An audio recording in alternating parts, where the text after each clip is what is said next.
ಎಲ್ರಿಗೂ ನಮಸ್ಕಾರ. ಸಮರ್ಥ್ ಭಾರತ್ ಯೂಟ್ಯೂಬ್ ಚಾನೆಲ್ಗೆ ತಮ್ಮೆಲ್ಲರಿಗೂ ಹಾರ್ದಿಕ ಸ್ವಾಗತ. ಸೊ ಡಿಯರ್ ಸ್ಟೂಡೆಂಟ್ಸ್, ಹೇಗಿದ್ದೀರಾ? ಸೊ ಇವತ್ತಿನ ಈ ಒಂದು ನಕ್ಷೆಯ ಮೂಲಕ ಅಧ್ಯಯನದ 18ನೇ ಸೆಷನಲ್ಲಿ ಬಹಳಷ್ಟು ಇನ್ನಷ್ಟು ಕ್ವೆಶ್ಚನ್ಸ್ಗಳನ್ನು ನಾವು ಹಾಕ್ಕೊಂಡಿದ್ದೇವೆ. ಹೆಚ್ಚಿನವರು ನೀವು ಹೇಳ್ತಾ ಇದ್ದೀರಾ ತುಂಬಾ ಸೆಷನ್ಸ್ ಮಾಡಿ, ಹೆಚ್ಚಿನ ಕ್ವೆಶ್ಚನ್ಸನ್ನು ಹಾಕಿ ಅಂತ. ಡೆಫಿನೆಟ್ಲಿ ಜಾಗ್ರಫಿ ರಿಲೇಟೆಡ್ ಆಸ್ಪೆಕ್ಟ್ಸ್ಗಳು ನಿಮಗೆ ಯಾವುದು ಪರೀಕ್ಷೆಗೆ ತುಂಬ ಸೂಕ್ತ ಅಂತ ಅನಿಸ್ತಾ ಇದೆಯಾ, ಹಾಗೂ ಕರೆಂಟ್ ಇಶ್ಯೂಸಲ್ಲಿ ಯಾವುದು ತುಂಬ ಹೈಲೈಟ್ ಆಗಿ ಬರ್ತಾ ಇದೆಯಾ, ಡೆಫಿನೆಟ್ ಆಗಿ ಆ ಕ್ವೆಶ್ಚನ್ಸನ್ನು ನಾವು ನಿಮಗೆ ಹಾಕ್ಕೊಳ್ತಾ ಇದ್ದೇವೆ. ಬಹಳಷ್ಟು ವಿಚಾರಗಳಲ್ಲಿ ಇವತ್ತು ಬಹಳಷ್ಟು ಪ್ರಮುಖವಾದಂಥ ಕ್ವೆಶ್ಚನ್ಸ್ಗಳಲ್ಲಿ ಇಂಪಾರ್ಟೆಂಟ್ ಒನ್ ಯಾವುದು ಅಂತ ಹೇಳಿದರೆ ಬೇರೆಂಟ್ ಸಿ ಅಂತ ಹೇಳಿಬಿಟ್ಟು BARENTS ಬೇರೆಂಟ್ ಸಮುದ್ರ. ಸೊ ಈ ಸಮುದ್ರದ ಬಗ್ಗೆ ಕೇಳಿದ್ದೀರಾ. ಹಾಗಿದ್ರೆ ಈ ಬೇರೆಂಟ್ ಸಮುದ್ರ ಎಂಬುದು ಯಾವ ಮಹಾಸಾಗರದಲ್ಲಿದೆ, ಯಾಕೆ ಈಗ ಅದು ಪ್ರಸ್ತುತ ಸುದ್ದಿಯಲ್ಲಿದೆ? ಡೆಫಿನೆಟ್ಲಿ ಅದಕ್ಕೋಸ್ಕರ ನೀವು ವಿಡಿಯೋವನ್ನು ತಪ್ಪದೇ ವೀಕ್ಷಿಸಿ. ಹಾಗೆಯೇ ಎರಡನೇ ಪ್ರಶ್ನೆಯಲ್ಲಿ ನಾವು ಸುಂದರ್ಬನ ಉಷ್ಣವಲಯದ ಪೊದೆಗಳ ಬಗ್ಗೆ ಅಥವಾ ಮ್ಯಾಂಗ್ರೋವ್ ಫಾರೆಸ್ಟ್ಗಳ ಬಗ್ಗೆ ನಾವು ಬಹಳಷ್ಟು ಕೇಳಿದ್ದೇವೆ. ಇದೊಂದು ವರ್ಲ್ಡ್ ಹೆರಿಟೇಜ್ ಸೈಟ್ ಕೂಡ ಹೌದು, ರಾಮ್ಸಾರ್ ತಾಣಗಳು ಹೌದು. ಅದರಲ್ಲೂ ಇದು ವಿಶೇಷವಾಗಿ ಇಡೀ ನಮ್ಮ ಜಗತ್ತಿನಲ್ಲೇ ಅಥವಾ ಭೂಮಿಯಲ್ಲೇ 50 ಅಂತಹ ವಿಶೇಷವಾಗಿರುವಂಥ ಒಂದು ಸಮುದ್ರ ಪರಂಪರಾ ತಾಣಗಳಲ್ಲಿ ಇದು ಒಂದಾಗಿ ಆಯ್ಕೆಗೊಂಡಿದೆ. ಹಾಗಿದ್ರೆ ಅದು ಯಾವ ಸಂಸ್ಥೆಯ ಮೂಲಕ ಇದು ಈ ಒಂದು ವಿಶೇಷವಾಗಿರುವಂಥ ಒಂದು ಆಯ್ಕೆಗೆ ಇದು ಆರಿಸಿಕೊಂಡಿದೆ? ಸೊ ಹೀಗೆಲ್ಲ ವಿಚಾರಗಳನ್ನು ಇವತ್ತಿನ ಪ್ರಶ್ನೆಯಲ್ಲಿ ಹಾಕಿದ್ದೇವೆ. ಹಾಗೆಯೇ ಪೆರಿಯಾರ್ ನದಿಯ ಬಗ್ಗೆ ಕೆಲವು ಪ್ರಶ್ನೆಗಳಿದೆ. So please do watch the entire video for your reference. ಖಂಡಿತ ನಿಮಗೆ ಇದು ಎಕ್ಸಾಮ್ಸ್, ಯಾಕಂದರೆ ನಮ್ಮ ಉದ್ದೇಶ ಇಷ್ಟೇ, ಒಂದು ಸಲ ಪ್ರಶ್ನೆ ಅಂತ ಹೇಳುವಾಗ ಆ ಪ್ರಶ್ನೆಗೆ ಸಂಬಂಧಿಸಿದ ಬಹಳಷ್ಟು ವಿಚಾರಗಳು, ಆ ವಿಜುವಲ್ ಇಂಪ್ಯಾಕ್ಟ್ ಅದು ಡೀಪ್ ಆಗಿ ಎಲ್ಲಾದರೂ ಎನ್ರೂಟ್ ಆಗಬೇಕು, ಅಥವಾ ಮೆಮರಿಯಲ್ಲಿ ಅದು ಒಳ್ಳೆ ರೀತಿಯಾಗಿ ನೆನಪಿಡುವ ರೀತಿಯಲ್ಲಿ ಇರಬೇಕು. ಸೊ ದಟ್ ಈಸ್ ಆ ಮೇನ್ ಮೋಟಿವ್. ಹಾಗೆಯೇ ಎಕ್ಸಾಮ್ಸ್ಗಳಿಗೆ ಸಂಬಂಧಿಸಿದಾಗೆ ನನ್ನ ಒಂದು KS ಜರ್ನಿಯಲ್ಲಿ ನನಗೆ ಯಾವೆಲ್ಲ ಬುಕ್ಸ್ಗಳು ಒಂದು ಸಾಥ್ ಕೊಟ್ಟಿದೆ ಅಂತ ಹೇಳುವ ನಿಟ್ಟಿನಲ್ಲಿ ಅರಿಹಾಂತ್ ಅಂತ ಹೇಳಿದರೆ it's a very famous publishing company, specially for competitive examination. So civil service mains ಎಕ್ಸಾಮ್ಸ್ಗೆ, ಅಂದರೆ IAS ಮೇನ್ಸ್ ಸಿವಿಲ್ ಸರ್ವಿಸ್ ಎಕ್ಸಾಮ್ಸ್ಗೆ ನಾನು ಜನರಲ್ ಸ್ಟಡೀಸ್ನ ಈ ಒಂದು ಬುಕ್ಕನ್ನು ನಾನು ರೆಫರ್ ಮಾಡಿದ್ದೇನೆ. ಪ್ರಾಬಬ್ಲಿ ಇದು 2014, ನಾನು 2015ನಲ್ಲಿ ಬರೆದಿರುವಾಗ ಆ ಎಡಿಷನನ್ನು ತೆಗೆದುಕೊಂಡಿರುವುದು. ಡೆಫಿನೆಟ್ಲಿ ಈಗಲೂ ಕೂಡ ಅದರ ಅಪ್ಗ್ರೇಡೆಡ್ ವರ್ಷನ್ ಲಭ್ಯ ಇದೆ. ರೀಸೆಂಟ್ ಆಗಿರುವಂಥ ಕ್ವೆಶ್ಚನ್ಸನ್ನೆಲ್ಲ ಅಪ್ಡೇಟೆಡ್ ಆಗಿರುವಂಥ ವರ್ಷನ್ ಕೂಡ ಲಭ್ಯ ಇದೆ. ಈ ಬುಕ್ ನನಗೆ ತುಂಬಾ ಹ್ಯಾಂಡಿಯಾಗಿ ಅದು ನನಗೆ ಹೆಲ್ಪ್ ಆಯಿತು. ಯಾಕಂದರೆ ಕ್ವೆಶ್ಚನ್ ಸಮೇತವಾಗಿರುವಂಥ ಆನ್ಸರ್ಸ್, ಹಾಗಂತ ಹೇಳಿಬಿಟ್ಟು ಅಲ್ಲಿರುವಂಥ ಆನ್ಸರ್ಸನ್ನೇ ನಾವು ಬಾಯ್ಪಾಠ ಮಾಡಬೇಕಂತಲ್ಲ, ನಮಗದು ಪ್ರೆಸೆಂಟೇಷನ್ಗೆ ಒಳ್ಳೆ ರೀತಿಯ ಒಂದು ಐಡಿಯಾ ಕೊಡ್ತದೆ. ಆಗ ನಾವು ಬರೆಯುವ ಟೈಮಲ್ಲಿ ಈ ಸೋಷಿಯಲ್ ಮೀಡಿಯಾ ಅಥವಾ ಈ ವಾಟ್ಸ್ಯಾಪ್ ಅಥವಾ ಈ ಯೂಟ್ಯೂಬ್ ಇವೆಲ್ಲ ತುಂಬಾ ಅಷ್ಟಾಗಿ ಫೇಮಸ್ ಆಗಿರಲಿಲ್ಲ. ಸೊ ಡೆಫಿನೆಟ್ಲಿ ನಮಗೆ ಬುಕ್ಸ್ ತುಂಬಾ ಇಂಪಾರ್ಟೆಂಟ್ ಆಗಿದೆ. ಈಗಲೂ ಕೂಡ ಬುಕ್ಸ್ನ ಇಂಪಾರ್ಟೆನ್ಸನ್ನು ನಾವು ಎಲ್ಲೂ ಕೂಡ ಅಲ್ಲಗಳೆಯಲಿಕ್ಕೆ ಆಗುವುದಿಲ್ಲ. ಪ್ರಾಕ್ಟೀಸ್ ಟೆಸ್ಟ್ಗೆ ಮತ್ತು ಇನ್ನಿತರ ವಿಷಯಗಳಲ್ಲಿ ಡೆಫಿನೆಟ್ ಆಗಿ ಈ ನಮ್ಮ ಮೀಡಿಯಾ ಚಾನೆಲ್ಸ್ಗಳು ನಮಗೆ ಹೆಲ್ಪ್ ಆಗ್ಬೋದು. ಬಟ್ ಒಂದು ನಿರ್ದಿಷ್ಟವಾಗಿರುವಂಥ ಒಂದು ಬುಕ್, ಹಾಗೂ ಮಾರುಕಟ್ಟೆಯಲ್ಲಿ ನಿಮಗೆ ಬೇಕಾದಷ್ಟು ಬುಕ್ಗಳು ಲಭ್ಯ ಇವೆ. ಬಟ್ ನನಗೆ ಅರಿಹಾಂತ್ ಸೀರೀಸ್ ಅವರ ಈ ಬುಕ್ ಇದೆಯಲ್ಲ, ನನಗೆ ತುಂಬಾ ಪರೀಕ್ಷೆಗೆ ಹೆಲ್ಪ್ ಆಗಿದೆ. ಸೊ ಡೆಫಿನೆಟ್ಲಿ ನೀವುಗಳು ಕೂಡ ಇದರ ಒಂದು ಕಾಪಿಯನ್ನು ತೆಗೆದುಕೊಳ್ಬೋದು. ಸ್ಟೂಡೆಂಟ್ಸ್ ಆಗಿದ್ದರೆ ನಿಮ್ಮ ಲೈಬ್ರರಿಯಲ್ಲಿ ನೋಡಿ ಚೆಕ್ ಮಾಡಿ, ಡೆಫಿನೆಟ್ಲಿ ಇದು ಇರ್ಬೋದು ಲೈಬ್ರರಿಗಳಲ್ಲೂ ಕೂಡ. ಸೊ ಇದು ನನಗೆ ತುಂಬಾ ಮುಖ್ಯ ಪರೀಕ್ಷೆಗೆ ಸಹಾಯ ಆದಂಥ ಒಂದು ಪುಸ್ತಕ, ಅರಿಹಾಂತ್ ಸೀರೀಸ್ ಅವ್ರದ್ದು. Okay, it's written by Siddharth Mittal. So ಇಷ್ಟು ಹೇಳ್ತಾ ತುಂಬ ಜನ ಸ್ಟೂಡೆಂಟ್ಸ್ ಮತ್ತು ನಮ್ಮ ಆಸ್ಪಿರೆಂಟ್ಸ್ಗಳು ಹೇಳ್ತಾ ಇದ್ದಾರೆ ರೆಗ್ಯುಲರ್ ಆಗಿ ವಿಡಿಯೋಸ್ ಮಾಡಿ ಅಂತ ಹೇಳಿಬಿಟ್ಟು. ಸ್ವಲ್ಪ ಕೆಲಸಗಳಲ್ಲಿ ಸ್ವಲ್ಪ ಹೆಚ್ಚುವರಿಯಾಗಿ ತೊಡಗಿಕೊಂಡಿರುವ ಕಾರಣ ಇದರಲ್ಲಿ ನಮಗೆ ಹೆಚ್ಚು ಫೋಕಸ್ ಮಾಡಲಿಕ್ಕೆ ಆಗಲಿಲ್ಲ. ಬಟ್ ಡೆಫಿನೆಟ್ ಆಗಿ ವೀಕ್ಲಿ ಒಂದು ವಿಡಿಯೋ ಅಥವಾ 2 ವಿಡಿಯೋಸ್ಗಳನ್ನು ತಪ್ಪದೇ ಇನ್ನು ಮುಂದೆ ಖಂಡಿತ ಹಾಕ್ತೇನೆ ಅಂತ ಹೇಳುವಂಥ ಆಶ್ವಾಸನೆಯನ್ನು ಕೊಡುತ್ತಾ, ಪ್ರಿಪ್ರೇಷನನ್ನು ಆದಷ್ಟು ಬೇಗನೆ ಮಾಡಿ. ಯಾವುದೇ ಆರ್ಗನೈಸೇಷನ್ ಅಥವಾ ನೋಟಿಫಿಕೇಶನ್ ಬರುವ ತನಕ ಕಾಯಬೇಡಿ. ನಿರ್ದಿಷ್ಟವಾಗಿ ನಿಮಗೆ PSI, KS, IAS ಯಾವುದೇ ಎಕ್ಸಾಮ್ಸ್ ಇದ್ರೂ ಕೂಡ ಈಗಲೇ ನಿಮ್ಮ ಪ್ರಿಪ್ರೇಷನನ್ನು ಮಾಡ್ಕೊಳ್ಳಿ.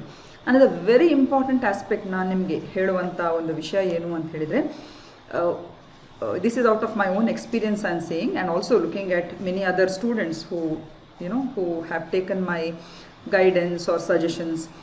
ನೋಡಿ, ನೀವು ಯಾವುದಾದ್ರೂ ಒಂದು ಉದ್ಯೋಗದಲ್ಲಿ ಪ್ರಸ್ತುತವಾಗಿದ್ದರೆ, ಕೆಲವರು ಈ UPSC ಮತ್ತು KS ಪರೀಕ್ಷೆಗಳಿಗೆ ಅಲ್ಲಿಂದ ಒಂದು ಬ್ರೇಕ್ ತೆಗೆದುಕೊಂಡು ಅಥವಾ ಕೆಲಸವನ್ನು ಬಿಟ್ಟು ಪರೀಕ್ಷೆಗೆ ತಯಾರಿ ಮಾಡುವಂಥ ಒಂದು ಪ್ರಿಪರೇಷನ್ ಸ್ಟ್ರಾಟಜಿಯಲ್ಲಿ ಇರ್ತಾರೆ. ನೋಡಿ, ಇದು very few percentage of the ಪೀಪಲ್ಗೆ ಇದು ಹೆಲ್ಪ್ ಆಗ್ಬೋದು. ಓಕೆ, ಲಾಂಗ್ ಅಲ್ಲಿ ಒಂದು ಲೀವ್ ತಗೊಂಡು ಅಥವಾ ಫ್ಯಾಮಿಲಿ ಬ್ಯಾಕಿಂಗ್ ತುಂಬಾ ಸ್ಟ್ರಾಂಗ್ ಇದ್ದರೆ ಅಲ್ಲಿ ಅವರಿಗೆ ಅದು ಸಪೋರ್ಟಿವ್ ಆಗಿ ನಡಿಬೋದು.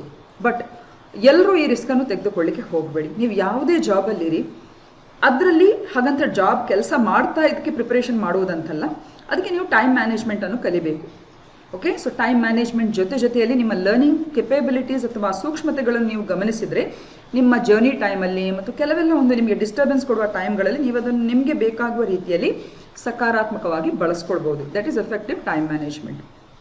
ಸೊ ಅಂಥ ಟಿಪ್ಸ್ ಬೇಕಿದ್ರೆ ಖಂಡಿತ ಮೆಸೇಜ್ ಬಾಕ್ಸಲ್ಲಿ ಹಾಕಿ, ನಾನು ಹೇಳ್ತೇನೆ ಅದನ್ನು ಯಾವ ರೀತಿಯಾಗಿ ಬಳಸ್ಕೊಳ್ಬೋದು ಅಂತ ಹೇಳಿದರೆ. ಯಾಕಂದರೆ ಪ್ರತಿಯೊಬ್ಬರಿಗೆ ಇರುವುದು 24 ಗಂಟೆ ತಾನೆ. So definitely all have to make the best use of that. ಹಾಗೆಯೇ ನಮ್ಮ ಹೆಲ್ತನ್ನು ಕೂಡ ಚೆನ್ನಾಗಿ ನೋಡ್ಕೊಬೇಕು. ಹಾಗೆ ಕೆಲಸ ಮಾಡುವವರು ದಯವಿಟ್ಟು ಕೆಲಸ ಬಿಟ್ಟು, ಎಸ್ಪೆಷಲಿ IT ಕಂಪನೀಸಲ್ಲಿರೋರೆಲ್ಲ ನಾನು ನೋಡ್ತೇನೆ, ಅಲ್ಲಿ ಸಹ ನಿಮಗೆ ಕೆಲಸದ ಒತ್ತಡ ಜಾಸ್ತಿ ಇರ್ತದೆ. ಎಲ್ಲ ಕಡೆ ಕೆಲಸದ ಒತ್ತಡ, ಕೆಲಸ ಅಂತ ಹೇಳುವಾಗ ಡೆಫಿನೆಟ್ಲಿ ಒತ್ತಡಗಳು ಜಾಸ್ತಿ ಇರ್ತದೆ. ಹಾಗಂತ ಹೇಳಿಬಿಟ್ಟು ಸ್ವಲ್ಪ ನಮ್ಮ ಬೇರೆ ರೀತಿಯ ಟೈಮ್ಗಳನ್ನು ನಾವೇನು ವೇಸ್ಟ್ ಮಾಡ್ತೇವೆ ಅದನ್ನು ಕಾಂಪ್ರಮೈಸ್ ಮಾಡಿಕೊಂಡು ಸ್ವಲ್ಪ ಒಂದು ರೀತಿ, ಅದಕ್ಕೆ ನಾವೊಂದು ಸೈಕಾಲಜಿಯಲ್ಲಿ ಒಂದು ಟರ್ಮ್ ಇದೆ, ಡಿಲೇಡ್ ಗ್ರಾಟಿಫಿಕೇಶನ್ ಅಂತ ಹೇಳಿಬಿಟ್ಟು. ಬೇಕಿದ್ರೆ ಅದರ ಬಗ್ಗೆ ಇನ್ನೊಂದ್ಸಲ ಮಾಹಿತಿ ಕೊಡ್ತೇನೆ. These are all wonderful terms. ಇದು ನಮ್ಮನ್ನು ತುಂಬಾ ಮಾನಸಿಕವಾಗಿ ಸದೃಢತೆಯತ್ತ ಕೊಂಡೋಗ್ತದೆ, ಎಸ್ಪೆಷಲಿ ಇಂಥ ದೀರ್ಘಾವಧಿ ಸ್ಪರ್ಧಾತ್ಮಕ ಪರೀಕ್ಷೆಗೆ ನಾವು ತಯಾರು ಮಾಡುವಂಥ ಸಂದರ್ಭದಲ್ಲಿ. ಸೊ ಕೈಂಡ್ಲಿ ಇದನ್ನೊಂದು ಗಮನದಲ್ಲಿಟ್ಟುಕೊಂಡು, ಕೆಲಸವನ್ನೆಲ್ಲ ಬಿಟ್ಟುಕೊಂಡು ಅಥವಾ ಇಷ್ಟು ದಿವಸ ಇಷ್ಟು ಗಂಟೆ ಓದಬೇಕು ಆ ಥರ ಎಲ್ಲ ಒಂದು ಟೈಟ್ ಫಿಟ್ ಕಂಪಾರ್ಟ್ಮೆಂಟಲ್ಲಿ ನಿಮ್ಮನ್ನು ನೀವು ತೊಡಗಿಸ್ಕೊಳ್ಬೇಡಿ. ಇಡೀ ಪ್ರಾಸೆಸನ್ನು ಎಂಜಾಯ್ ಮಾಡ್ತಾ ಪರೀಕ್ಷೆಗಳನ್ನು ಎದುರಿಸಿ ಅಂತ ಹೇಳ್ತಾ ಈ ವಿಡಿಯೋವನ್ನು ವಾಚ್ ಮಾಡಿ. Thank you. Hello everybody, Samarth Bharat ನಕ್ಷೆಯ ಮೂಲಕ ಅಧ್ಯಯನ ಭಾಗ 18ಕ್ಕೆ ತಮಗೆ ಸ್ವಾಗತ. ಸೊ ಇವತ್ತಿನ ಮೊದಲನೇ ಪ್ರಶ್ನೆ ಹೀಗಿದೆ. ಓಕೆ, ಸೊ ಸುಂದರ್ ಬನ್ ಅಂತ ಹೇಳುವಂತ ಈ ಒಂದು ನಮ್ಮ ರಾಷ್ಟ್ರೀಯ ಉದ್ಯಾನಕ್ಕೆ ಸಂಬಂಧಿಸಿದ 2 ಹೇಳಿಕೆಗಳಿವೆ. ಅದರಲ್ಲಿ ಯಾವುದು ಸರಿಯಾದ ಆಯ್ಕೆ ಅಂತ ಹೇಳಿಬಿಟ್ಟು ನೀವು ಅದನ್ನು ಕನ್ಸಿಡರ್ ಮಾಡಬೇಕು. ಸೊ ಮೊದಲನೇ ಸ್ಟೇಟ್ಮೆಂಟ್ ಅನ್ನು ಗಮನಿಸಿ. ಸುಂದರ್ ಬನಗಳು ಮ್ಯಾಂಗ್ರೋವ್ ಅರಣ್ಯವಾಗಿದ್ದು ಇದು ಬಂಗಾಳ ಕೊಲ್ಲಿಯಲ್ಲಿ ಗಂಗಾ, ಬ್ರಹ್ಮಪುತ್ರ ಮತ್ತು ಮೇಘನಾ ನದಿಗಳ ನದಿಮುಖಜ ಭೂಮಿಯಲ್ಲಿದೆ ಅಂತ ಹೇಳ್ತಾ ಇದ್ದಾರೆ. ಎರಡನೇದು, ಸುಂದರ್ಬನ್ ರಾಷ್ಟ್ರೀಯ ಉದ್ಯಾನವನವನ್ನು ವಿಶ್ವ ಪರಂಪರೆಯ ಸಾಗರ ಕಾರ್ಯಕ್ರಮದ ಅಡಿಯಲ್ಲಿ ಪಟ್ಟಿ ಮಾಡಲಾಗಿದೆ. Okay, world heritage marine programme by ಅಂತ ಹೇಳಿಬಿಟ್ಟು ಪಟ್ಟಿ ಮಾಡಿದ್ದಾರೆ. ಸೊ 2 ಸ್ಟೇಟ್ಮೆಂಟ್ಗಳಿಗೆ ಸಂಬಂಧಿಸಿದಾಗೆ ಯಾವುದು ಸರಿಯಾದ ಹೇಳಿಕೆ ಅಂತ ಹೇಳಿ ನಾವೀಗ ಅನಲೈಸ್ ಮಾಡಬೇಕು.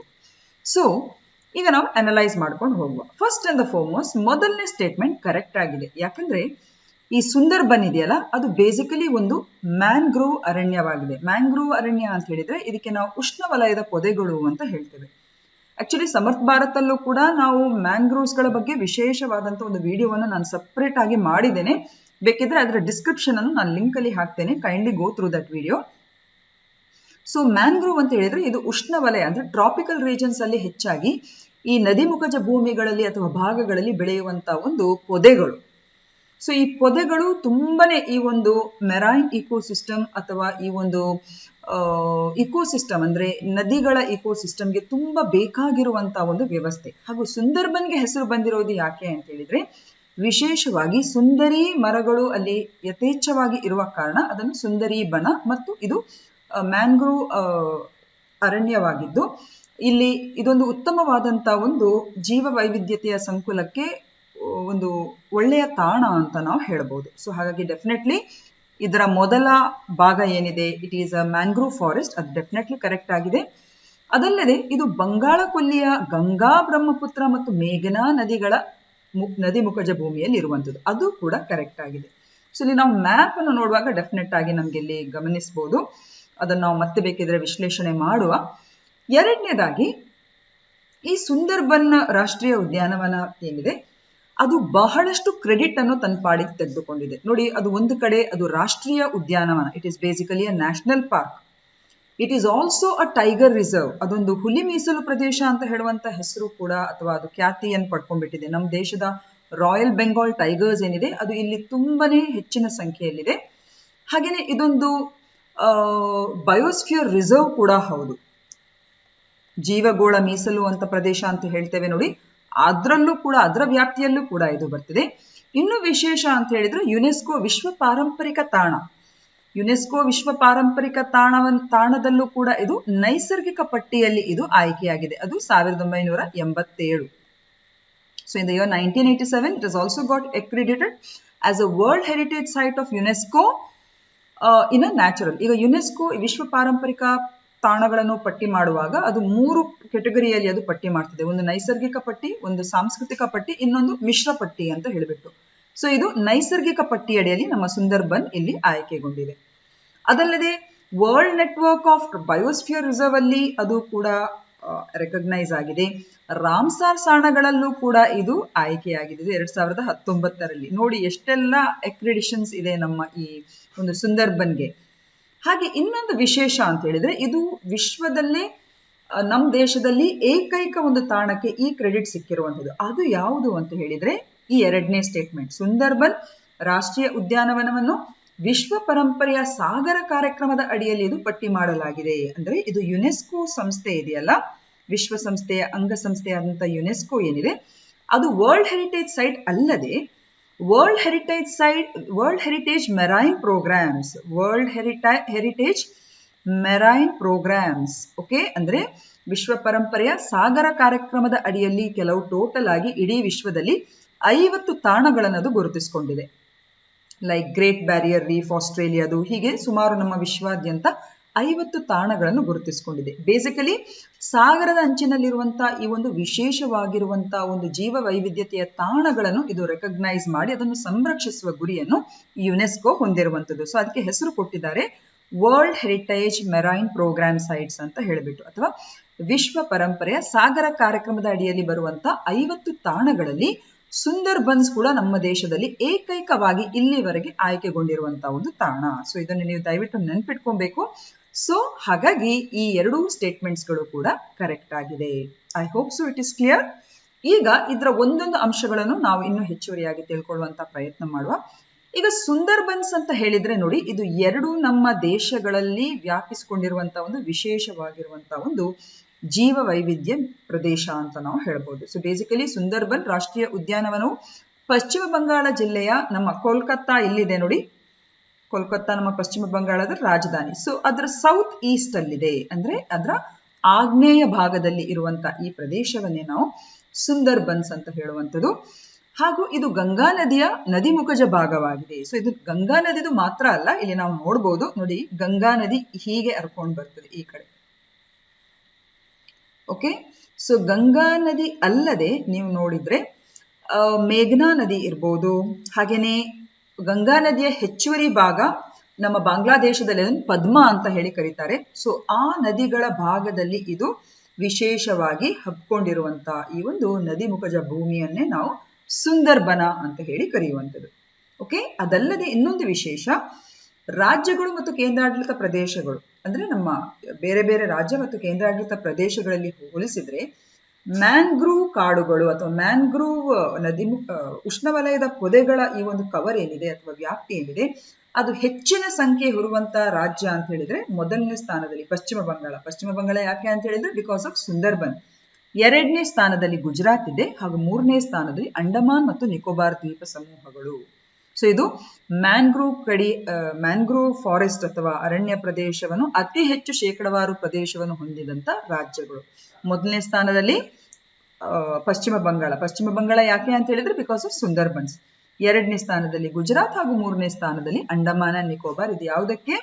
ನಮ್ಮ ಈ ಉಷ್ಣವಲಯದ ಪೊದೆಗಳ ಕಾಡಿಗೆ ಸಂಬಂಧಿಸಿದ ಒಂದು ವ್ಯಾಪ್ತಿ ಪ್ರದೇಶದ ಹೆಚ್ಚಿನ ಶೇಕಡವಾರು ಪ್ರದೇಶವನ್ನು ಹೊಂದಿರುವಂತ ರಾಜ್ಯಗಳು ಅಥವಾ ಕೇಂದ್ರಾಡಳಿತ ಪ್ರದೇಶಗಳು. ಈಗ ಆಗ್ಲೇ ಹೇಳಿದಾಗೆ ಈ ಸುಂದರ್ಬನ್ ಮ್ಯಾಂಗ್ರೂವ್ ಅರಣ್ಯವಾಗಿದ್ದು ಇದು ಬಂಗಾಳ ಕೊಲ್ಲಿಯಲ್ಲಿ ಗಂಗಾ, ಬ್ರಹ್ಮಪುತ್ರ ಮತ್ತು ಮೇಘನಾ ನದಿಗಳ ಒಂದು ಡೆಲ್ಟಾ ಪ್ರದೇಶದಲ್ಲಿದೆ ಅಥವಾ ನದಿಮುಖಜ ಪ್ರದೇಶದಲ್ಲಿದೆ. ಓಕೆ, ಸೊ ನಾವಿಲ್ಲಿ ನೋಡ್ಬೋದು. ಸೊ ಈ ಕಡೆ ಇದು ಬಾಂಗ್ಲಾದೇಶ್ ಬರುತ್ತೆ ಈ ಭಾಗದಲ್ಲಿ. ಸೊ ಆಗ್ಲೇ ಹೇಳಿದಾಗೆ ಈ ಸುಂದರ್ಬನ್ ಏನಿದೆ ಈ ಏರಿಯಾ, ಇದು 2 ದೇಶಗಳ ವ್ಯಾಪ್ತಿಯಲ್ಲಿ ಇದು ಹಬ್ಕೊಂಡಿರ್ತದೆ. ಸೊ ಇದು ಮೂಲತಃ ನಮ್ಮ ಗಂಗಾ ನದಿ.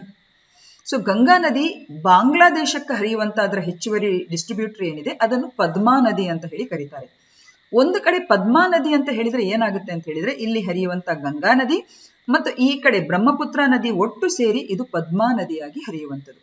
ಓಕೆ, ಅದಲ್ಲದೆ ಗಂಗಾ ನದಿಯ ಇತರ ಡಿಸ್ಟ್ರಿಬ್ಯೂಟರಿ ನಾವು ನೋಡಿ, ರಿವರ್ ಹೂಗ್ಲಿ ಇಲ್ಲಿದೆ. ಸೊ ಹೀಗೆಲ್ಲ ಇದು ಹರ್ಕೊಂಡಿದ್ರ ಬೇರೆ ಬೇರೆ ಸಣ್ಣ ಪುಟ್ಟ ಉಪನದಿಗಳು ಮತ್ತು ಡಿಸ್ಟ್ರಿಬ್ಯೂಟರಿ ಸಿಸ್ಟಮ್ ಕೂಡ ಸೇರಿ ಇಲ್ಲಿ ನಾವು ಸುಂದರ್ಬನದ ರೂಪವನ್ನು ಇಲ್ಲಿ ಪಡ್ಕೊಬಹುದು.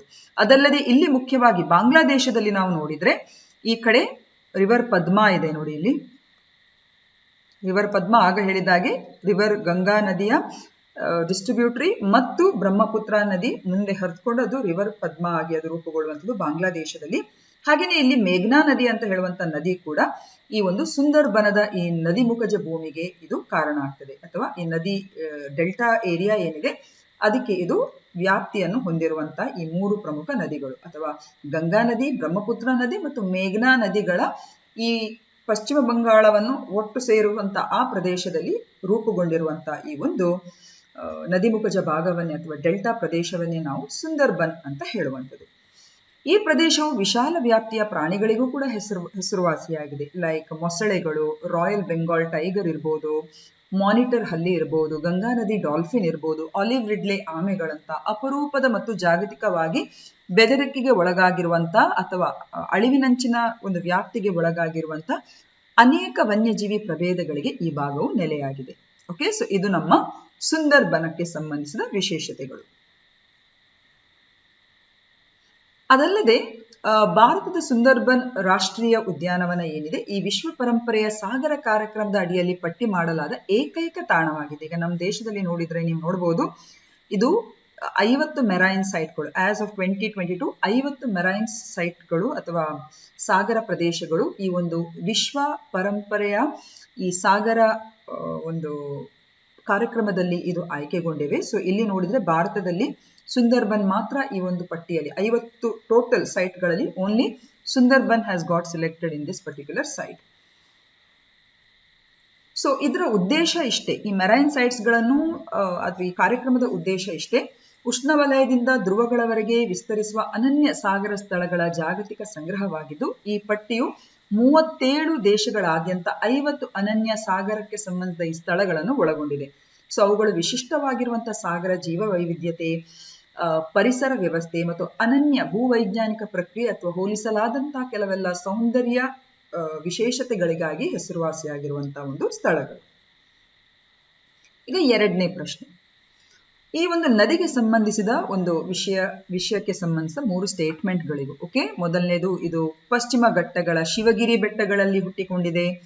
ಮತ್ತಿರಾಪುರ, ಚಿರುತೋನಿ, ಪೆರಂಜನ್ಕುಟ್ಟಿ ಇದರ ಉಪನದಿಗಳು, ಮುಲ್ಲಾ ಪೆರಿಯಾರ್ ಅಣೆಕಟ್ಟು ಇದರ ಮೇಲಿದೆ. ಸೊ ಡೆಫಿನೆಟ್ಲಿ ಇಲ್ಲಿ ಪಕ್ಕದಲ್ಲಿ ಸ್ಲೈಡ್ ನೋಡುವಾಗಲೂ ನಿಮಗೆ ಹೆಚ್ಚಿನವರಿಗೆ ಗೊತ್ತಾಗುತ್ತೆ ಈ ಮೇಲಿನ 3 ಹೇಳಿಕೆಗಳು ಯಾವ ನದಿಗೆ ಸಂಬಂಧಿಸಿದು ಅಂತ ಹೇಳಿದ್ರೆ it is related to Periyar ನದಿ. ಸೊ ಪೆರಿಯಾರ್ ನದಿ ಅಂತ ಹೇಳಿದ್ರೆ ಡೆಫಿನೆಟ್ಲಿ ಇದು ಪಶ್ಚಿಮ ಘಟ್ಟಗಳು ಏನಿದೆ ಇಲ್ಲಿ ತಮಿಳುನಾಡು, ಕೇರಳಕ್ಕೆ ರಾಜ್ಯಗಳಿಗೆ ಸಂಬಂಧಿಸಿದ ಈ ಭಾಗದಲ್ಲಿರುವಂತ ತಮಿಳುನಾಡು ಕೇರಳ ಬಾರ್ಡರ್ ನಲ್ಲಿರುವಂತಹ ಈ ಒಂದು ಶಿವಗಿರಿ ಪಶ್ಚಿಮ ಬೆಟ್ಟಗಳಿಂದ ಇದು ಹುಟ್ಟಿಕೊಂಡು ಆ ನಂತರ ಇದು ಹೀಗೆ ಹರ್ಕೊಂಡು ಹೋಗ್ತದೆ. ಈ ಪೆರಿಯಾರ್ ನದಿ ಇದೆಯಲ್ಲ ನಮ್ಮ ಕೇರಳದ ಇದೊಂದು ಜೀವ ನದಿ ಅಂತ ಹೇಳ್ಬೋದು. ಅದಲ್ಲದೆ ಈ ನದಿಯ ಒಂದು ಹರಿವಿನ ವ್ಯಾಪ್ತಿಯಲ್ಲಿ 25% ನಮ್ಮ ಕೇರಳದ ಕೈಗಾರಿಕೆಗಳು ಈ ಒಂದು ನದಿಯ ದಂಡೆ ಮೇಲೆ ಇರುವಂಥದ್ದು. Nearly 25% of the industrial sites of Kerala are located on the banks of river Periyar.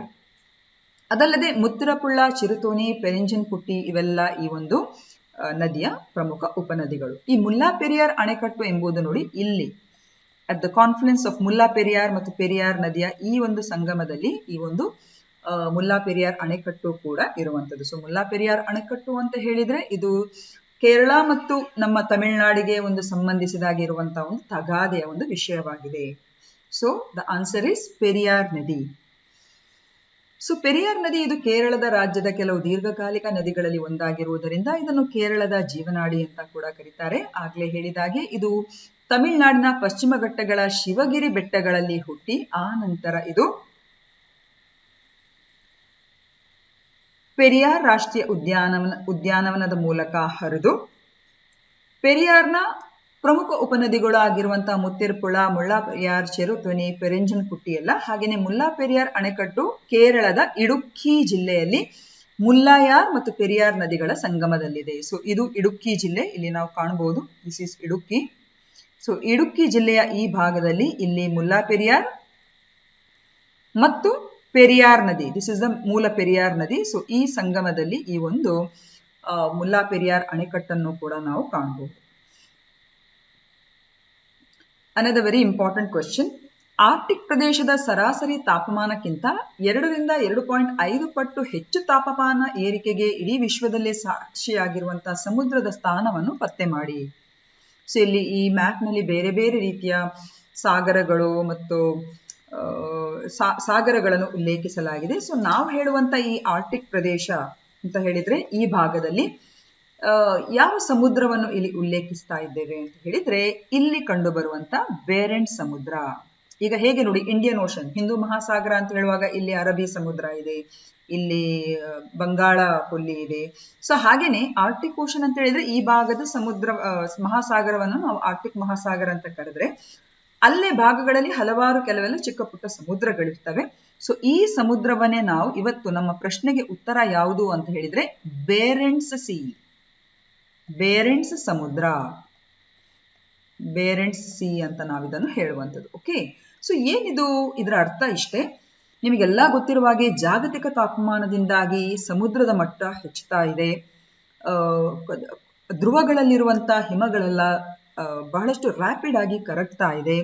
So ಈ ನಿಟ್ಟಿನಲ್ಲಿ ನೋಡಿದ್ರೆ ಇಡೀ ವಿಶ್ವದಲ್ಲಿ ಈ ಭಾಗದಲ್ಲಿ ಅಂದ್ರೆ ಆರ್ಟಿಕ್ ಮಹಾಸಾಗರದ ಈ ಭಾಗದಲ್ಲಿರುವಂತಹ ಬೇರೆಂಟ್ ಸಮುದ್ರದಲ್ಲಿ ಇತರ ಭಾಗಗಳಿಗೆ ಹೋಲಿಸಿದ್ರೆ ಅತಿ ಹೆಚ್ಚಿನ ಕರಗುವಿಕೆ ಇಲ್ಲಿ ರೆಕಾರ್ಡ್ ಆಗಿದೆ. ಸೊ ಹಾಗಾಗಿ ಇದು ಇವತ್ತಿನ ಪ್ರಚಲಿತ ಸನ್ನಿವೇಶದಲ್ಲಿ ತುಂಬಾನೇ ವ್ಯಾಪ್ತಿಯಾಗಿ ಚರ್ಚೆಗೆ ಒಳಗಾಗ್ತಾ ಇದೆ. ಸೊ ಬೇರೆಂಟ್ ಸಮುದ್ರ ಎಲ್ಲಿ ಅಂತ ನಿಮಗೆ ಗೊತ್ತಿರಬೇಕು, ಇದು ಆರ್ಟಿಕ್ ಮಹಾಸಾಗರದಲ್ಲಿ ಇರುವಂತದ್ದು. ಓಕೆ, ಈಗ ಇಲ್ಲಿ ನೋಡಿ, ಇಲ್ಲಿ ನಾವು ನೋಡ್ತಾ ಇದ್ದೇವೆ ನೋಡಿ, ಇದು ಆರ್ಟಿಕ್ ಮಹಾಸಾಗರ, ಇವೆಲ್ಲ ಕೂಡ ಆರ್ಟಿಕ್ ಮಹಾಸಾಗರದಲ್ಲಿ ಬರ್ತದೆ. ನಮ್ಮ ಪ್ರಶ್ನೆಯಲ್ಲಿ ಉಲ್ಲೇಖಿಸಲಾದಂತ ಬೇರೆಂಟ್ ಸಮುದ್ರ ಎಂಬುದು ಇಲ್ಲಿ ಬರುತ್ತೆ ನೋಡಿ, ಇದೇ ಬೇರೆಂಟ್ ಸಮುದ್ರ. ಓಕೆ, ಸೊ ಬೇರೆಂಟ್ ಸಮುದ್ರವು ಪಶ್ಚಿಮದಲ್ಲಿ ನಾರ್ವೇಜಿಯನ್ ಮತ್ತು ಗ್ರೀನ್ಲ್ಯಾಂಡ್ ಸಮುದ್ರ. ಓಕೆ, ಸೊ ಪಶ್ಚಿಮದಲ್ಲಿ ಇಲ್ಲಿ ನಾರ್ವೇಜಿಯನ್ ಮತ್ತು ಈ ಪಕ್ಕದಲ್ಲಿ ಗ್ರೀನ್ಲ್ಯಾಂಡ್ ಸಮುದ್ರವನ್ನು ಕಾಣಬಹುದು. ಇದು ಬೇರೆಂಟ್ ಸಮುದ್ರ. ಸೊ ಬೇರೆಂಟ್ ಸಮುದ್ರದ ವೆಸ್ಟ್ ಅಲ್ಲಿ ನಾರ್ವೇಜಿಯನ್ ಸಮುದ್ರ ಇದೆ, ಉತ್ತರದಲ್ಲಿ ಆರ್ಟಿಕ್ ಮಹಾಸಾಗರ ಅಥವಾ ಆರ್ಟಿಕ್ ಸಮುದ್ರ ಅಂತಲೂ ಕೂಡ ಕರಿಬಹುದು. ಹಾಗೇನೆ ಪೂರ್ವದಲ್ಲಿ ಕಾರಾ ಸಮುದ್ರ ನೋಡಿ, ಇದು ಕಾರಾ ಸಮುದ್ರ, ಇದು ಕಾರಾ ಸಮುದ್ರ ಇಲ್ಲಿದೆಯಲ್ಲ, ಇದು ಕಾರಾ ಸಮುದ್ರ. ಓಕೆ, ದಿಸ್ ಇಸ್ ಕಾರಾ ಸಮುದ್ರ, ದಿಸ್ ಇಸ್ ಬೇರೆಂಟ್ ಸಮುದ್ರ. ಸೊ ಪೂರ್ವದಲ್ಲಿ ಕಾರಾ ಸಮುದ್ರ ಇದೆ. ಸೊ ಒಟ್ಟಾರೆಯಾಗಿ ಈ ಸಮುದ್ರ ಇದೆಯಲ್ಲ, ನಾರ್ವೆ ದೇಶ ನೋಡಿ, ಇಲ್ಲಿ ಪುಟ್ಟಕ್ಕೆ ಕಾಣುವಂತ ಈ ನಾರ್ವೆ ದೇಶ ಮತ್ತು ಇಲ್ಲಿ ಇರುವಂತಹ ರಷ್ಯಾ, ಸೊ ಈ ಎರಡು ದೇಶದ ಒಂದು ವ್ಯಾಪ್ತಿಗೆ ಬರ್ತದೆ according to United Nations Convention on the law of sea. So UNCLOS ಅಂತ ಹೇಳಿದ್ರೆ ಇದನ್ನು ಕಾಮನ್ ಆಗಿ ನಾವು ಸಮುದ್ರ ಕಾನೂನು ಅಂತ ಕರಿತೇವೆ. ಸೊ ಯಾವ್ಯಾವ ಜಲಮೂಲಗಳು ಯಾವ್ಯಾವ ದೇಶಗಳ ವ್ಯಾಪ್ತಿಯ ಸರಹದ್ದಿಗೆ ಸೇರುವಂಥದ್ದು ಅಂತ ಹೇಳಿ ಅದನ್ನು ನಿರ್ಧಾರ ಮಾಡುವುದು ಯಾವುದು ಅಂತ ಹೇಳಿದ್ರೆ UNCLOS, United Nations convention of the law of the C. ಅದಕ್ಕೆ ಸಿಂಪಲ್ ಆಗಿದ್ದಕ್ಕೆ ನಾವು ಸಮುದ್ರ ಕಾನೂನು ಅಂತ ಹೇಳ್ತೇವೆ. ಸೊ ಈ ಸಮುದ್ರ ಕಾನೂನು ಈ ಬೇರೆಂಟ್ ಸಮುದ್ರ ಯಾವ ಎರಡು ದೇಶದ ವ್ಯಾಪ್ತಿಗೆ ಬರ್ತದೆ ಅಂತ ಹೇಳಿದ್ರೆ ಒಂದು ನಾರ್ವೆ ಮತ್ತು ರಷ್ಯಾ. ಸೊ ಇದನ್ನು ಕೂಡ ಪ್ರಶ್ನೆಯಲ್ಲಿ ಕೇಳಬಹುದು, ಬೇರೆಂಟ್ ಸಮುದ್ರ ಯಾವ ಎರಡು ದೇಶಗಳ ಒಂದು ಸರಹದ್ದಿನ ವ್ಯಾಪ್ತಿಗೆ ಬರ್ತದೆ ಅಂತ ಹೇಳಿದ್ರೆ it is Norway and Russia. Okay, ಅದಲ್ಲದೆ ಉತ್ತರದ ಬೇರೆಂಟ್ ಸಮುದ್ರದ ಸುತ್ತಲಿನ ಪ್ರದೇಶವು ಆರ್ಟಿಕ್ ಪ್ರದೇಶದ ಸರಾಸರಿ ತಾಪಮಾನಕ್ಕಿಂತ 2 ರಿಂದ 2.5 ಪಟ್ಟು ಮತ್ತು ಪ್ರಪಂಚದ ಉಳಿದ ಭಾಗಗಳಲ್ಲಿ 5 ರಿಂದ 7 ಪಟ್ಟು ಬೆಚ್ಚಗಾಗ್ತಾ ಇದೆ. ಓಕೆ, ಸೊ ಇದು ಈಗಿನ ಒಂದು ಪ್ರಚಲಿತ ಸನ್ನಿವೇಶದಲ್ಲಿ ಉಂಟಾಗಿರುವಂತಹ ಒಂದು ಮಾಹಿತಿ. ಏನಂತ ಹೇಳಿದ್ರೆ ಉಳಿದ ಎಲ್ಲ ಒಂದು ಜಲ ಅಂದ್ರೆ ಸಾಗರ ಮೂಲಗಳಿಗೆ ಹೋಲಿಸಿದೆ ಆರ್ಟಿಕ್ ಸಮುದ್ರದ ಈ ಭಾಗವಾದಂತಹ ಬೇರೆಂಟ್ ಸಮುದ್ರದಲ್ಲಿ ಅತಿ ಹೆಚ್ಚು ಸಮುದ್ರವು ಬೆಚ್ಚಗಾಗ್ತಾ ಇದೆ. ಸೊ ಬೆಚ್ಚಗಾಗುವ ಒಂದು ಇಂಪ್ಲಿಕೇಶನ್ ಏನು ಅಂತ ಹೇಳಿದ್ರೆ ಅಲ್ಲಿ ಹಿಮಗಳು ಬೇಗನೆ ಕರಗ್ತಾ ಇವೆ. ಯಾಕಂದ್ರೆ ಇದು ಕೂಡ ಆರ್ಟಿಕ್ ಸಮುದ್ರ ಅಂತ ಹೇಳಿದ್ರೆ ಹಿಮಚ್ಛಾದಿತ ಪ್ರದೇಶ ಆಗಿರುವ ಕಾರಣ ಹೆಚ್ಚು ಬೆಚ್ಚಗಾಗ್ತಾ ಇದೆ ಅಥವಾ ತಾಪಮಾನ ಹೆಚ್ಚಾಗ್ತಾ ಇದೆ ಅಂತ ಹೇಳಿದ್ರೆ ಡೆಫಿನೆಟ್ಲಿ ಇಲ್ಲಿ ಸಮುದ್ರ ಮಟ್ಟ ಕೂಡ ಅಥವಾ ಈ ಹಿಮ ಕರಗುವಿಕೆಯಿಂದಾಗಿ ಸಮುದ್ರ ಮಟ್ಟದ ಹೆಚ್ಚಳ ಕೂಡ ಈ ಭಾಗಗಳಲ್ಲಿ ಜಾಸ್ತಿ ಆಗುವಂಥದ್ದು. ಓಕೆ, ಸೊ ಇದಿಷ್ಟು ಇವತ್ತಿನ ವಿಶೇಷ. ಈಗ 4ನೇ ಪ್ರಶ್ನೆ, IUCN red list of threatened species ನಲ್ಲಿ ಹುಲಿಯನ್ನು ಅಳಿವಿನಂಚಿನಲ್ಲಿರುವ ಎಂದು ಪಟ್ಟಿ ಮಾಡಲಾಗಿದೆ. ಅಳಿವಿನಂಚಿನಲ್ಲಿರುವ ಅಂತ ಹೇಳಿದ್ರೆ ಎಂಡೇಂಜರ್ಡ್ ಅಂತ ಹೇಳುವಂತಹ ಒಂದು ಪಟ್ಟಿಯಲ್ಲಿ ಪಟ್ಟಿ ಮಾಡಿದ್ದಾರೆ ಅಂತ ಹೇಳಿ ಸ್ಟೇಟ್ಮೆಂಟ್ 1 ಹೇಳ್ತಾ ಇದೆ. 2ನೇ ಸ್ಟೇಟ್ಮೆಂಟ್ ನೋಡಿ, ಕ್ಯಾಸ್ಪಿಯನ್ ಹುಲಿ, ಜಾವನ್ ಹುಲಿ, ಬಾಲಿ ಹುಲಿಗಳು ಹುಲಿಗಳಲ್ಲಿ ಎಕ್ಸ್ಟಿಂಕ್ಟ್ ಆಗಿರುವಂತಹ ಉಪಜಾತಿಗಳು. ಅಂದ್ರೆ 8 ಉಪಜಾತಿಗಳಲ್ಲಿ ಈ 3 ಜಾತಿಗಳೇನಿದಾವೆ ಅದು ನಶಿಸಿ ಹೋಗಿದೆ, ಎಕ್ಸ್ಟಿಂಕ್ಟ್ ಆಗಿದೆ, ಅದೀಗ ಕಾಣ್ಲಿಕ್ಕೆ ಇಲ್ಲ, ಕಣ್ಮರೆಯಾಗಿದೆ ಅಂತ ಹೇಳುವಂಥದ್ದು. ಥರ್ಡ್ ಸ್ಟೇಟ್ಮೆಂಟ್ ನೋಡಿ, ಮಾನಸ್ ರಾಷ್ಟ್ರೀಯ ಉದ್ಯಾನವನವು ಭಾರತದ ಅತಿ ದೊಡ್ಡ ಹುಲಿ ಸಂರಕ್ಷಿತ ಪ್ರದೇಶವಾಗಿದೆ. ಸೊ ಪ್ರದೇಶವಾರು ವ್ಯಾಪ್ತಿಯಲ್ಲಿ ಅಸ್ಸಾಂನ ಮಾನಸ್ ರಾಷ್ಟ್ರೀಯ ಉದ್ಯಾನವನವು ಅದು ಅತಿ ದೊಡ್ಡ ಹುಲಿ ಟೈಗರ್ ರಿಸರ್ವ್ ಅಂತ ಹೇಳ್ತಾ ಇದ್ದಾರೆ. ಸೊ ಈ 3 ಸ್ಟೇಟ್ಮೆಂಟ್ಗಳಲ್ಲಿ which is the right statement? So ಇಲ್ಲಿ ಕರೆಕ್ಟ್ ಉತ್ತರ ಯಾವುದು ಅಂತ ಹೇಳಿದ್ರೆ the first statement is definitely correct. So ಹುಲಿ ಅಂತ ಹೇಳುವಂಥದ್ದನ್ನು ಎಂಡೇಂಜರ್ಡ್ ಪಟ್ಟಿಯಲ್ಲಿ ಪಟ್ಟಿ ಮಾಡಿದ್ದಾರೆ. So definitely statement number 1 is correct. 8 species ಹುಲಿಗಳಲ್ಲಿ ಈ 3 ಕ್ಯಾಸ್ಪಿಯನ್ ಹುಲಿ, ಜಾವನ್ ಹುಲಿ ಮತ್ತು ಬಾಲಿ ಹುಲಿಗಳು ಅದು ನಶಿಸಿ ಹೋಗಿವೆ. ಸೊ ಹಾಗಾಗಿ 2ನೇ ಸ್ಟೇಟ್ಮೆಂಟ್ ಕೂಡ ಡೆಫಿನೆಟ್ಲಿ ಕರೆಕ್ಟ್. ಆದ್ರೆ 3ನೇ ಸ್ಟೇಟ್ಮೆಂಟ್ ಇಲ್ಲಿ ತಪ್ಪು. ಯಾಕಂದ್ರೆ ಮಾನಸ್ ರಾಷ್ಟ್ರೀಯ ಉದ್ಯಾನವನವು ಭಾರತದ ಅತಿ ದೊಡ್ಡ ಹುಲಿ ಸಂರಕ್ಷಿತ ಪ್ರದೇಶ ಅಲ್ಲ. ಹಾಗಿದ್ರೆ ಯಾವುದು ಹುಲಿ ಅತಿ ದೊಡ್ಡದಾದಂತಹ ನಮ್ಮ ಭಾರತ ದೇಶದಲ್ಲಿರುವಂತಹ ಹುಲಿ ಸಂರಕ್ಷಿತ ಪ್ರದೇಶ ಅಂತ ಹೇಳಿದ್ರೆ ಇಲ್ಲಿ ನಾವು ನೋಡಬಹುದು ನೋಡಿ, ಆಂಧ್ರ ಪ್ರದೇಶದಲ್ಲಿರುವಂತಹ ನಾಗಾರ್ಜುನ ಶ್ರೀಶೈಲಂ ಟೈಗರ್ ರಿಸರ್ವ್ ಅಂತ ಇದೆಯಲ್ಲ, ಇದೇ ನಮ್ಮ ದೇಶದ ಅತಿ ದೊಡ್ಡ ಪ್ರದೇಶವಾರು ವ್ಯಾಪ್ತಿಯಲ್ಲಿ ದೊಡ್ಡದಾಗಿರುವಂತಹ ಒಂದು ಹುಲಿ ಮೀಸಲು ಪ್ರದೇಶ. ಹಾಗಿದ್ರೆ ಅತಿ ಚಿಕ್ಕದಾಗಿರುವಂತಹ ಹುಲಿ ಪ್ರದೇಶ ಯಾವುದು ಅಂತ ಹೇಳಿದ್ರೆ ನೋಡಿ, ಇಲ್ಲಿ ಮಧ್ಯಪ್ರದೇಶದಲ್ಲಿ ಮಹಾರಾಷ್ಟ್ರದಲ್ಲಿ ಕಂಡು ಬರುವಂತ ಬೋರ್ ಟೈಗರ್ ರಿಸರ್ವ್ ಇದೆಯಲ್ಲ, ಅದು ತುಂಬಾನೇ ಚಿಕ್ಕ ವ್ಯಾಪ್ತಿಯಲ್ಲಿರುವಂತಹ ಒಂದು ಟೈಗರ್ ರಿಸರ್ವ್. ಸೊ ಹಾಗಾಗಿ ಸ್ಟೇಟ್ಮೆಂಟ್ 3 ಇಸ್ ರಾಂಗ್. ಸೊ ಹಾಗಾಗಿ 1 and 2 ಆರ್ ಓನ್ಲಿ ರೈಟ್. ಇದರ ಬಗ್ಗೆ ಇನ್ನು ಹೆಚ್ಚುವರಿಯಾಗಿ ತಿಳ್ಕೊಳ್ಳೋ, ಯಾಕಂದ್ರೆ ಹುಲಿಗಳ 8 ಪ್ರಭೇದಗಳು ಯಾವುವು, ಅದರಲ್ಲಿ 3 ಆಲ್ರೆಡಿ ಎಕ್ಸ್ಟೆಂಟ್ ಆಗಿದೆ, ಅದು ಡೆಫಿನೆಟ್ಲಿ ನಮಗೆ ಗೊತ್ತಿರಬೇಕು. ಸೊ ಹುಲಿ ಅತಿ ದೊಡ್ಡ ಒಂದು ಬೆಕ್ಕಿನ ಜಾತಿಯಾಗಿದೆ ಮತ್ತು ಪ್ಯಾಂಥೇರಾ ಕುಲದ ಇದು ಸದಸ್ಯ. ಇದರ ವೈಜ್ಞಾನಿಕ ಹೆಸರು ಪ್ಯಾಂಥೇರಾ ಟೈಗ್ರಸ್ ಅಂತ ಹೇಳಿಬಿಟ್ಟು. ಭಾರತೀಯ ಉಪಜಾತಿಗಳನ್ನು ನಾವು ಪ್ಯಾಂಥೇರಾ ಟೈಗ್ರಸ್ ಅಂತ ಹೇಳುವಂತ ಸೈಂಟಿಫಿಕ್ ಹೆಸರಲ್ಲೇ ಕರಿತೇವೆ. ಸಾಂಪ್ರದಾಯಿಕವಾಗಿ ಇಡೀ ವಿಶ್ವದಲ್ಲಿ ಹುಲಿಗಳು 8 ಉಪಜಾತಿಗಳನ್ನು ಅವುಗಳಲ್ಲಿ ಗುರುತಿಸಲಾಗಿದೆ. ಅದರಲ್ಲಿ 3 ಈಗಾಗಲೇ ನಶಿಸಿ ಹೋಗಿದೆ, ಅದು ಎಕ್ಸ್ಟಿಂಕ್ಟ್ ಆಗಿದೆ. ನಮ್ಮ ಪ್ರಶ್ನೆಯಲ್ಲಿ ಹಾಕಿದ್ದೇವೆ, ಅದು ಯಾವುದು ಅಂತ ಹೇಳಿದ್ರೆ ಕ್ಯಾಸ್ಪಿಯನ್ ಟೈಗರ್ ಅಂತ ಹೇಳಿಬಿಟ್ಟು. ಕ್ಯಾಸ್ಪಿಯನ್ ಟೈಗರ್ ಅಂತ ಹೇಳಿದ್ರೆ ಇಲ್ಲಿ ನೋಡಿ, ಪರ್ಷಿಯಾ, ಇರಾನ್ ಈ ಭಾಗದಲ್ಲಿ, ಲೇಕ್ ಬೈಕಲ್ ಇಲ್ಲೆಲ್ಲ ಇದೆಯಲ್ಲ, ಈ ಭಾಗದಲ್ಲಿ ಹಿಂದೆ ಹುಲಿಗಳಿದ್ದು ಅದು ಈಗ ನಶಿಸಿ ಹೋಗಿದೆ. ಅದನ್ನು ಕ್ಯಾಸ್ಪಿಯನ್ ಟೈಗರ್ ಅಂತ ಹೇಳಿ ಕರಿತಾ ಇದ್ರು. Turkey, central west Asia ಭಾಗದ್ದು.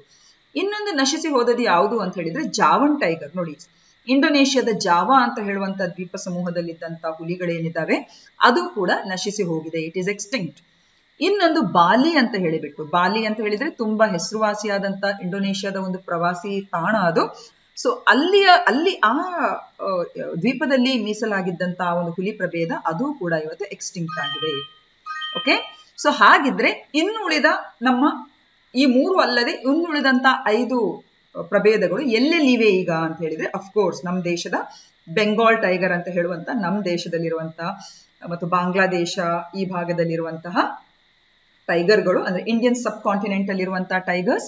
ಹಾಗೆಯೇ ಅಮೂರ್ ಟೈಗರ್ಸ್ ಅಂತ ಹೇಳಿಬಿಟ್ಟು, ಅಮೂರ್ ಟೈಗರ್ ಅಂತ ಹೇಳಿದ್ರೆ ನೋಡಿ, ಇಲ್ಲಿ ಸೈಬೇರಿಯಾ, ರಷ್ಯಾ, ಚೈನಾ, ನಾರ್ತ್ ಕೊರಿಯಾ, ಉತ್ತರ ಕೊರಿಯಾ ಈ ಭಾಗದಲ್ಲಿ ಕಂಡು ಬರುವಂತ Siberian tiger. Okay, Siberian tiger ಅಥವಾ ಅದನ್ನು ಅಮೂರ್ ಟೈಗರ್ ಅಂತ ಕೂಡ ಕರೀತಾರೆ. Okay, Amur tiger, Siberian tiger is one and the same. ಇನ್ನೊಂದು ಸೌತ್ ಚೈನಾ ಟೈಗರ್ ಅಂತ ಹೇಳಿಬಿಟ್ಟು, ಈ ಕಡೆ ದಕ್ಷಿಣ ಚೈನಾ ಈ ಭಾಗದಲ್ಲಿ ಕಂಡು ಬರುವಂತ, ಈ ಪ್ರಾಂತ್ಯದಲ್ಲಿ ಕಂಡು ಬರುವಂತ ಹುಲಿಗಳು.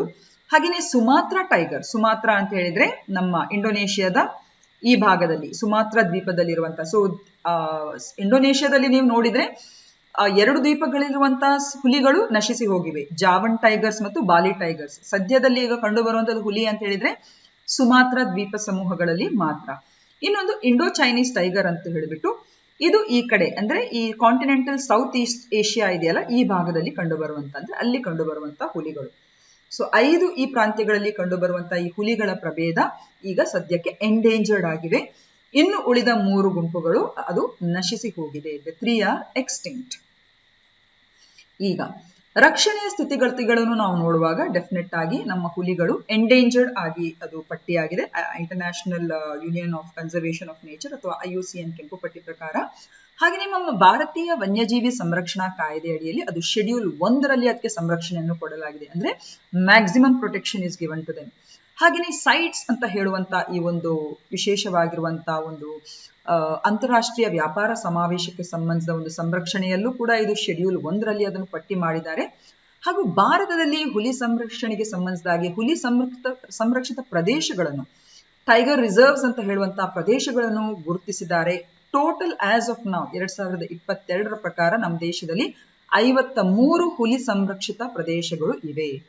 There are total 53 tiger reserve areas in our country. ಅದರಲ್ಲಿ ಅತಿ ದೊಡ್ಡದು ಯಾವುದು ಅಂತ ಹೇಳಿದ್ರೆ ನಾಗಾರ್ಜುನ ಸಾಗರ್ ಶ್ರೀಶೈಲಂ ಹುಲಿ ಸಂರಕ್ಷಿತ ಪ್ರದೇಶ. ಇದು ಆಂಧ್ರ ಪ್ರದೇಶದಲ್ಲಿ ಇರುವಂಥದ್ದು. ಹಾಗೂ ಅತಿ ಚಿಕ್ಕದು ಯಾವುದು ಅಂತ ಹೇಳಿದ್ರೆ ಮಹಾರಾಷ್ಟ್ರದ ಬೋರ್ ಹುಲಿ ಸಂರಕ್ಷಿತ ಪ್ರದೇಶ. ಸೊ ಈ ನಮ್ಮ ಏನು ಹುಲಿಗಳಿದಾವೆ ಅದರ ಸಂರಕ್ಷಣೆಯನ್ನು ಉತ್ತೇಜಿಸಿ ಮತ್ತು ನೈಸರ್ಗಿಕ ಅದರ ಆವಾಸ ಸ್ಥಾನಗಳನ್ನು ರಕ್ಷಿಸಲು ಜಾಗತಿಕ ವ್ಯವಸ್ಥೆಯನ್ನು ಪ್ರತಿಪಾದಿಸಲಿಕ್ಕೆ ಜುಲೈ 25ರಂದು ಅಂತಾರಾಷ್ಟ್ರೀಯ ಹುಲಿ ದಿನ ಅಥವಾ ಇಂಟರ್ನ್ಯಾಷನಲ್ ಟೈಗರ್ಸ್ ಡೇ ಎಂದು ಆಚರಿಸಲಾಗ್ತಾ ಇದೆ.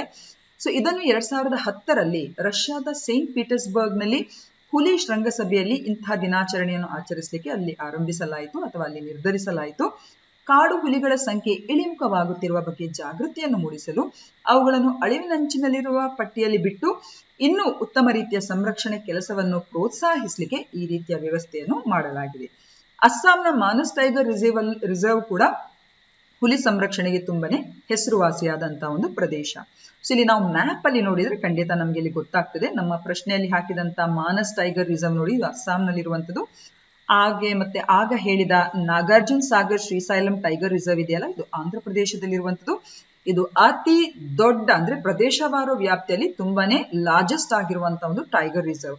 ಹಾಗೇನೆ ಮಹಾರಾಷ್ಟ್ರದ ಬೋರ್ ಅಂತ ಹೇಳುವಂತ ಈ ಭಾಗದ ಈ ಒಂದು ಟೈಗರ್ ರಿಸರ್ವ್ ಏನಿದೆ ಅದು ಅತಿ ಚಿಕ್ಕದಾಗಿರುವಂತಹ ಒಂದು ಟೈಗರ್ ರಿಸರ್ವ್.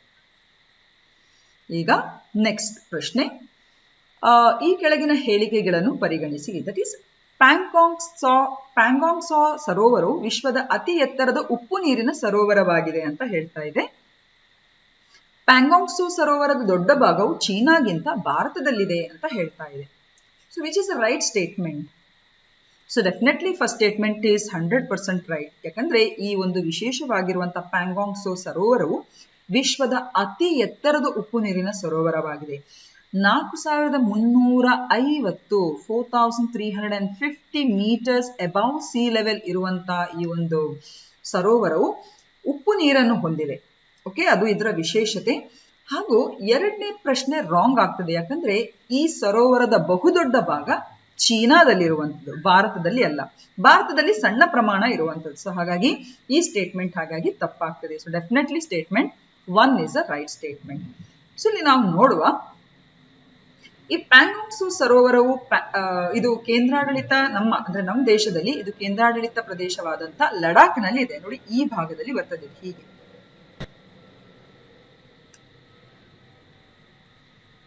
ಓಕೆ, ಈ ಭಾಗದಲ್ಲಿ ಬರ್ತದೆ. ಇದು ಸುಮಾರು 4350 ಮೀಟರ್ ಎತ್ತರದಲ್ಲಿದ್ದು ಇದು ವಿಶ್ವದ ಅತಿ ದೊಡ್ಡ ಎತ್ತರದ ಉಪ್ಪು ನೀರಿನ ಸರೋವರವಾಗಿದೆ. ಆದ್ದರಿಂದ ಹೇಳಿಕೆ ಒಂದು ಡೆಫಿನೆಟ್ಲಿ ಕರೆಕ್ಟ್ ಆಗಿದೆ. ಇದು ಸುಮಾರು 160 ಕಿಲೋಮೀಟರ್ ವ್ಯಾಪ್ತಿಯವರೆಗೆ ಇದು ವಿಸ್ತಾರವಾಗಿದೆ. ಹಾಗೂ ಈ ಸರೋವರದ 3ನೇ ಒಂದು ಭಾಗವು ಭಾರತದಲ್ಲಿ ಮತ್ತು ಇತರೆ 2/3 ಭಾಗ ಚೀನಾದಲ್ಲಿದೆ. ಇಲ್ಲಿ ನಾವು ನೋಡ್ಬೋದು. ಮತ್ತು ಇದು ನೋಡಿ ನಮ್ಮ ಲೈನ್ ಆಫ್ ಆಕ್ಚುಯಲ್ ಕಂಟ್ರೋಲ್ ಅಂತ ಹೇಳಿಬಿಟ್ಟು ನಮ್ಮ ಚೀನಾ ಮತ್ತು ನಮ್ಮ ದೇಶದ ಮಧ್ಯೆ ಇರುವಂತಹ ಒಂದು ವಿವಾದಿತ ಪ್ರದೇಶ. ಸೊ ಹಾಗಾಗಿ ಇದರ ಹೆಚ್ಚುವರಿ ಭಾಗ ಈಗ ನಮ್ಮ ಅಂದ್ರೆ ಚೀನಾದ ಭಾಗದಲ್ಲಿ ಇರುವಂಥದ್ದು. ಓಕೆ, ಸೊ ಇದು ಇಷ್ಟು ಇದರ ಒಂದು ವಿಶೇಷತೆ. ಸೊ ಹಾಗಾಗಿ ಎರಡನೇ ಸ್ಟೇಟ್ಮೆಂಟ್ ತಪ್ಪಾಗಿರುವಂಥದ್ದು. So thank you for watching. ಹಾಗೇನೆ ವಿಷಯವನ್ನು ಇನ್ನಷ್ಟು ನಿಮ್ಮ ಆಸ್ಪಿರೆಂಟ್ಸ್ ಜೊತೆ ಶೇರ್ ಮಾಡಿ ಅಂತ ಹೇಳ್ತಾ ಇವತ್ತಿನ ಸೆಷನ್ ಅನ್ನು ನಾನು ಇಲ್ಲೇ ಎಂಡ್ ಮಾಡ್ತೇನೆ. Thank you for watching.